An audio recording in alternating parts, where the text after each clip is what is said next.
শাপলা ফুলের পোকা ভেজা শালিকের ডানা, ঘাস জমি থমথমে ধূসর শামিয়ানা।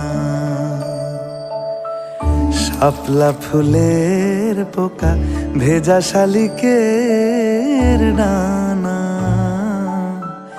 ঘাস জমি থমথমে ধূসর শামিয়ানা। পাশ দিয়ে পথ গেছে দূরের থেকে দূরে,